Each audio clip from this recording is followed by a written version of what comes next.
Alors, évidemment, c'était comment il est venu Rabbeinu, c'est que Rabbi Simcha, il s'est donc marié avec Fega au moment venu, et, et ils avaient déjà ils avaient un enfant qui s'appelait Rabbi Israël, et peut-être une fille qui s'appelait Perel.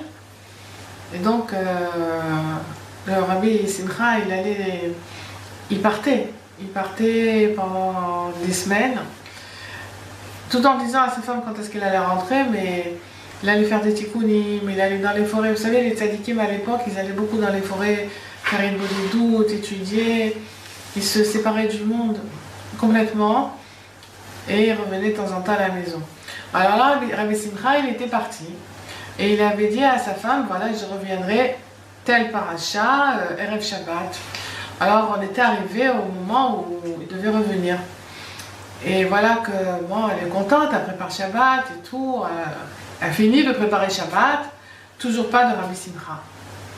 C'est passé Chatzotayom, la moitié de la journée était passée, les premières heures de l'après-midi, elle commençait vraiment à s'inquiéter, où est-ce qu'il est mon mari, pourquoi elle rentre pas, il m'a promis.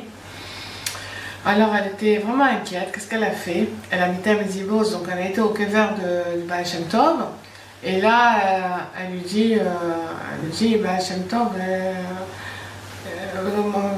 papy, qu'est-ce que je fais? Mon mari n'est pas là. Et elle prie comme ça, elle prie qu'Hachem lui ramène son mari. Bon, elle rentre à la maison, et là elle s'assoit sur la chaise et elle s'assoupit.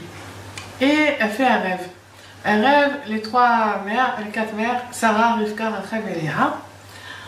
Et elles viennent, elles la prennent par la main et elle lui dit viens avec nous. Alors, elle l'emmène dans un palais très beau. Elle rentre dans une salle toute éclairée, mamache, une lumière éclatante. Et elle dit ah ouais, c'est où ici? Alors elle lui dit ça, c'est le Echad du Baal Shem Tov. Ça, c'est le palais du Baal Shem Tov. Non, là-bas. Elle est éblouie par cette lumière. Et alors, elle lui dit, allez, viens, on va aller plus loin. Et là, elle arrive. Mais un palais avec une lumière pas de ce monde, une splendeur, quelque chose de fantastique, d'extraordinaire. Et là, elle dit, mais ici, c'est quoi? Alors, ils lui disent, mais ça, c'est le Echal de ton fils que tu vas avoir. Et en l'occurrence, Rabbi Nachman. Et elle s'est réveillée. Alors ça lui a donné de la simcha, ce rêve. Et qui c'est qui toque à la porte? Son mari. Et il lui dit, bah, j'étais très loin, j'ai pas compris comment je suis arrivée tellement vite ici. Il a dit, fais ça, t'as des rêves.